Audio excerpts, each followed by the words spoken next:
केंद्रीय खनन एवं इस्पात मंत्री नरेंद्र सिंह तोमर ने भोपाल में डी लाइव न्यूज से भी खास चर्चा की।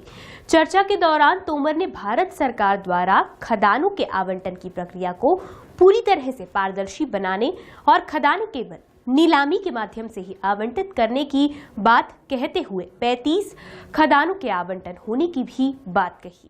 भाजपा के वरिष्ठ नेता और केंद्रीय मंत्री नरेंद्र सिंह तोमर जी इस वक्त मेरे साथ मौजूद हैं। आइए हम उनसे बातचीत करते हैं। सर, सबसे पहले तो आपका भोपाल में और ये दबंग दुनिया के नए ऑफिस में बहुत बहुत स्वागत है। आपने अभी विजिट किया है, कैसा लगा, क्या कहेंगे?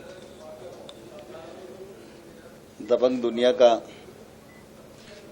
शुभारंभ का दिन था और मैंने शुक्ला जी को हाँ की थी कि मैं कार्यक्रम में आऊंगा, लेकिन उस दिन कुछ व्यस्तता के कारण मैं उपस्थित नहीं हो सका और इसलिए मैंने तय किया था कि जब भोपाल जाऊंगा तो जरूर कार्यालय में जाऊंगा इन सबको शुभकामनाएं देने के लिए।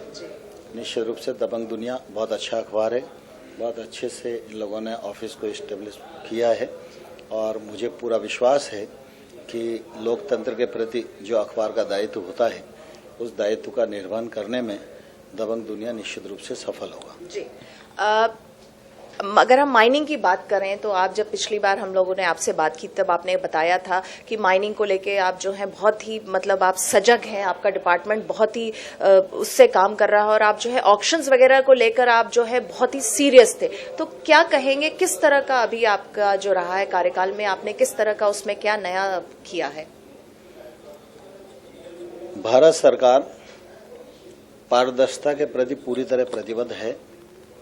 हम लोगों ने सरकार में आने के बाद MMDR एक्ट को अमेंड किया और माइनिंग के आवंटन की प्रक्रिया का एकमात्र मार्ग ऑक्शन को चुना और मुझे प्रसन्नता है कि आज देश भर में 35 ब्लॉक ऑक्शन के नोटिस जारी हो गए।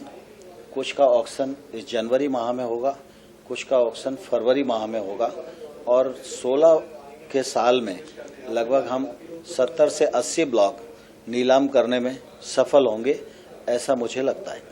पहले जैसे माइनिंग को लेके बहुत सारी जो थे वो बहुत सारी बातें उठती थी, काफी कुछ उस तरह की रहती थी बातें कि माइनिंग पहले होता था फिर नहीं मिलता था तो उसमें भी बहुत सारी कंट्रोवर्सीज आती। तो इसको लेकर आपने अपने विभाग में क्या किया है कि कंट्रोवर्सीज ना हो? माइनिंग डिपार्टमेंट खास करके जब भी माइनिंग की बात आती तो कंट्रोवर्सी आता था। अब मुझे लगता है कि कंट्रोवर्सी की कोई गुंजाइश नहीं है, क्योंकि किसी को भी अब माइंस दी जाएगी तो वो ऑक्शन के माध्यम से ही दी जाएगी। न तो राज्य सरकार का कोई विवेकाधिकार बचा है नए एक्ट में और न ही केंद्र सरकार का कोई विवेकाधिकार बचा है।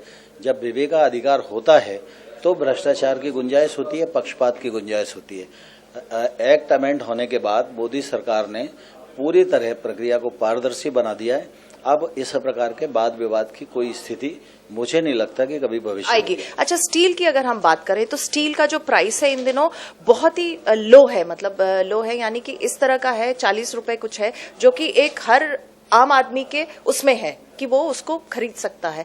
तो क्या लगता है कि इतनी कम प्राइसिंग है, इसका क्या फायदा उठा सकता है एक आम उपभोक्ता? स्टील का जो उद्योग है हमारे देश का बहुत महत्वपूर्ण उद्योग है।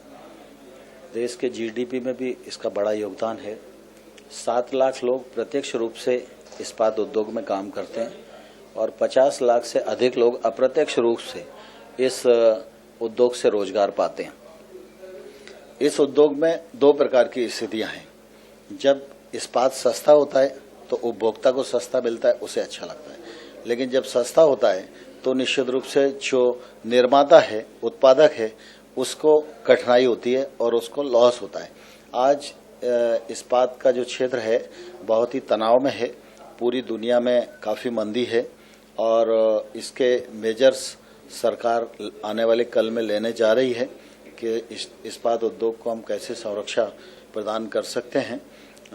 लेकिन यह सच है कि आज की जो परिस्थिति है वो इस्पात के लिए काफ़ी तनावपूर्ण है और हम जल्दी से इस परिस्थिति से उभरेंगे, ऐसा मुझे विश्वास है। चलिए, जाते जाते आप हमारे दर्शकों को कुछ अगर कहना चाहे, नए वर्ष की शुभकामनाएं देना चाहे तो?